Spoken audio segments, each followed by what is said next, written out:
மக்கள் எல்லாருக்குமே ரொம்ப பெரிய வணக்கங்க. அதாவது இன்னைக்கு தமிழக சட்டமன்ற தேர்தல் முடிவுகள் வெளியாகி சிஎம்மே ஆயிட்டாரு நம்ம விஜய்.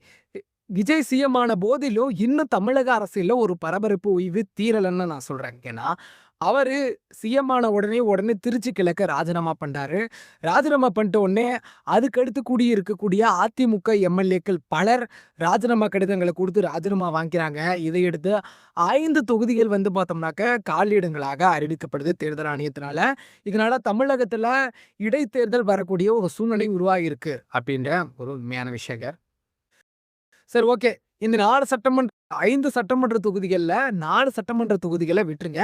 ஏன்னா, அது வந்து மக்கள் காட்டி மக்கள்ல யாராவது ஒருத்தர் நிப்பாங்க. திருச்சி கிழக்குல என்ன ஆச்சு? திருச்சி கிழக்குல விஜய் தமிழக முதல்வர் அவர்கள் விஜய் வெற்றி பெற்றார்கள்.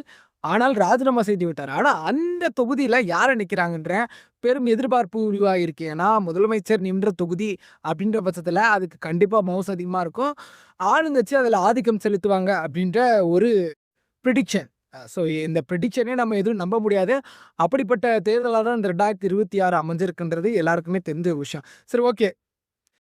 இந்த திருச்சி கிழக்கு ராஜினாமா செஞ்சுட்டு உடனே மாண்புமிகு விஜய் அவர்கள் திருச்சி கிழக்குல எல்லாருக்கும் தேங்க்ஸ், அதாவது நன்றி செலுத்துறதுக்காக வந்திருந்தாரு.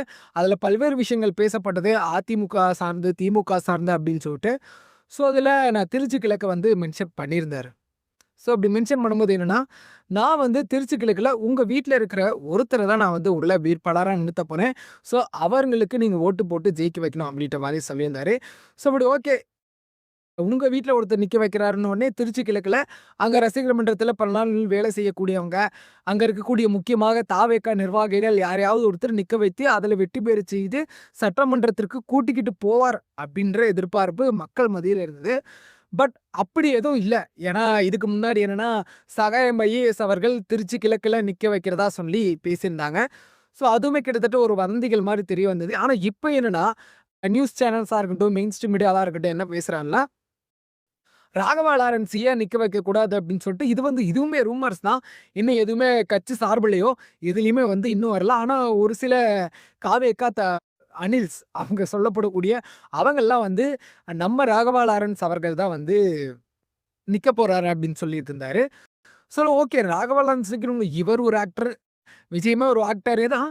அந்த ஆக்டர் தான் வந்து இன்னைக்கு நாட்ட ஆண்டுகிட்டு இருக்காரு அப்படின்னு பார்த்தோனே, இந்த நடிகர் கும்பல் அதாவது சினிமா கோஷ்டி எல்லாமே உள்ள இறங்குறாங்கன்ற பட்சத்துல தான் நம்ம பார்க்க முடியும். ஏன்னா, அந்த நாட்ட ஆளக்கூடிய எல்லாருமே இப்போ ஒரு சினிமா அப்படியே அந்த இண்டஸ்ட்ரியில வந்து அப்படியே பார்த்தோம்னாக்கா பாலிடிக்ஸ்ல உள்ள என்டர் ஆக ஆரம்பிக்கிறாங்கன்னு சொன்னா, இதுல பார்த்தோம்னாக்கா நார்மல் மனுஷங்க யாருமே முதலமைச்சர் ஆக முடியாது, அமைச்சர் ஆக முடியாதுன்ட்டுலாம் இல்ல.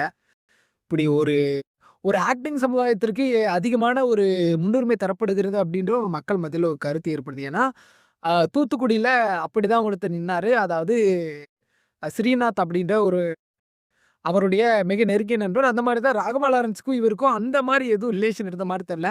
எனக்கு ஒரு சில படங்கள் நடித்திருந்தாங்க அப்படின்ற பட்சத்துலயும், விஜய்க்கும் இவருக்கும் என்ன சம்மந்தம்? ஏன்னா இதுக்கு முன்னாடி அவர் கட்சிக்கு வேலையும் செய்யல. அ எனக்கு தெரிஞ்ச வரைக்கும் ராகவா லாரன்ஸ நிக்க வைக்கிறது ரொம்ப ரொம்ப சந்தேகம் தான். ஏன்னா, அவரு இதுவரைக்கும் கட்சிக்கு எந்த ஒரு இப்போ ஸ்ரீநாத்தா இருக்கட்டும், அவர் வந்து கட்சியில முன்னாடில இருந்தே இணஞ்சு ஒரு சில நிர்வாக பணிகள மேற்கொண்டுட்டு வந்திருந்தாரு.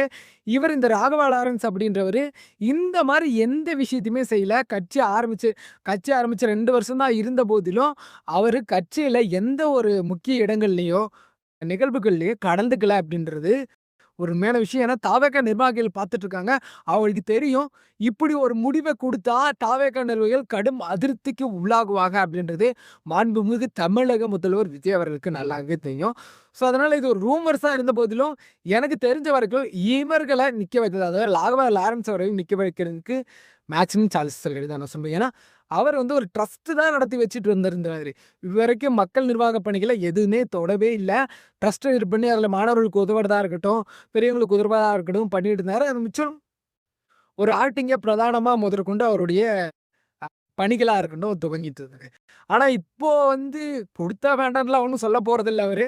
அப்படியே குடுப்பாங்களா என்னன்றது நமக்குமே ஒண்ணும் தெரிய போறதில்ல. ஸோ அதனால என்ன சொல்றேன்னா, இங்க வந்து திருச்சி கிழக்கு தொகுதியில சகாயம் ஐஏஎஸ் அவர்களும், ராகவா லாரன்ஸ் அவர்களுக்கும் இன்னும் வரைக்கும் பேச்சா போயிட்டு இருக்கு.